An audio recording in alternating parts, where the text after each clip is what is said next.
सॼी सिंध जीअं नसरपुर में बि सिंध टीवी नेटवर्क जे उनवान मज़लूम नियाणियुनि सां साथ वियो वचन जे सिरे हेठि सकावती ॾियारो वॾे जोश ऐं जज़्बे सां मल्हायो वियो। शहर जे नौजवाननि मुख़्तलिफ़ बिरादरी अॻुवाणनि ऐं सियासी पार्टियुनि पारां सकावती रैलियूं कढियूं वयूं। रैलियुनि में नौजवाननि सिंधी टोपियूं अजरक पटका ॿधी ऐं हथनि में कुआड़ियूं खणी क़ौमी गीतनि ते झुमिरियूं हुयूं।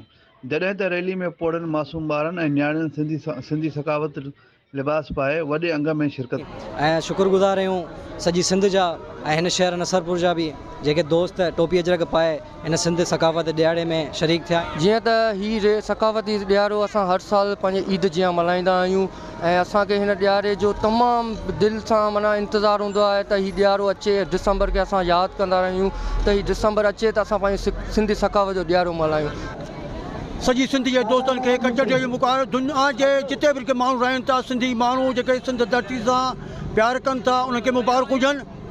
अॼु सॼी सिंध गॾी आहे। सिंधियुनि सां जेके नियाणियुनि सां जेका ज़ुल्म बर्बरी थिए थी ऐं उनखे जेको आहे उन ते बि एक्शन खयो वञे, पर गॾोगॾु सिंध जूं जेके ज़मीनूं आहिनि उन्हनि ते जेके क़ाबिज़ माण्हू जेके थियनि पिया उन्हनि खे बि जेको आहे सिंध सां जेको आहे इहो ज़ुल्म बंदि कयो वञे। जॾहिं त रैली जी आख़िर में नौजवान अब्दुल क़यूम दादपोटो ऐं सहाफ़ी बिरादरी पारां सिंधी सकावती ॾियारे जी 15वीं सालगिरह जो मेराण चौक ते केक काटियो वियो। कैमरामैन टीम सां गॾु इरफान दादपोटो, सिंध टीवी न्यूज़ नसरपुर।